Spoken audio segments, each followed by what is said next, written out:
Welcome to R3 Telugu news channel. మరిన్ని update కోసం మా ఛానల్ను ఇప్పుడే సబ్స్క్రైబ్ చేసుకోండి. మిగుంట 13 వార్డులోని హిందూ శ్మశాన వాటిక నిధులు దుర్వినియోగం గురించి గత 5/5/2025 రోజున ప్రజావాణిలో కలెక్టర్ దగ్గర నేను దరఖాస్తు చేసుకోవడం జరిగింది. అప్పటి నుండి ఇప్పటి వరకు దీనిపైన ఎలాంటి చర్యలు తీసుకోవడం లేదని చెప్పి నేను ఈరోజు ఇక్కడ టెంట్ వేసుకోవడం జరుగుతుంది.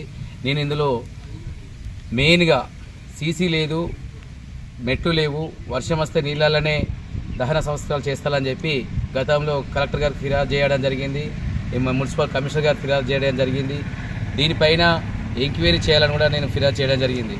ముఖ్యంగా ఇక్కడ 75 లక్షల నిధులు శాంక్షన్ అయ్యాయని చెప్పి ఆర్టీఐ ద్వారా నాకు చెప్పడం జరిగింది. వాళ్ళు అలా 80 లక్షల రూపాయలు 13వ వార్డు 19వ వార్డు ఉన్నప్పుడు 5 లక్షలు, తర్వాత ఇప్పుడు 75 లక్షల రూపాయలు శాంక్షన్ అవ్వడం జరిగింది.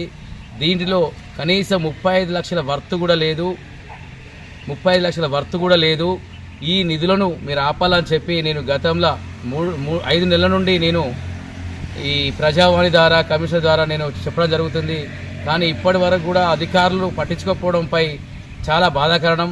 ప్రజలు పన్నులతో మీరు జీతాలు తీసుకుంటున్నారు, ప్రజా ఆస్తుల్ని దుర్వినియోగం చేస్తున్నారు, ప్రజా పైసను కూడా మీరు దుర్వినియోగం చేస్తున్నారు.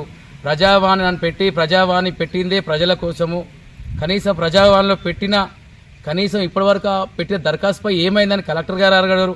ఎన్నిసార్లు పోయినా, ఇప్పటికి 5 సార్లు పోయినా కూడా పట్టించుకోకపోతే పరిస్థితి ఏందని చెప్పి అడుగుతున్నా. లైట్లు లేవు, సీసీ లేదు, మెట్లు లేవు.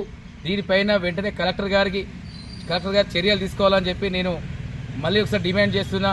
లేని ఏడల నేను ఎంఆర్ఓ ఆఫీస్ ముందు రిలే నిరాహార దీక్ష చేస్తానని చెప్పి ఈ సందర్భంగా చెప్పడం జరుగుతుంది.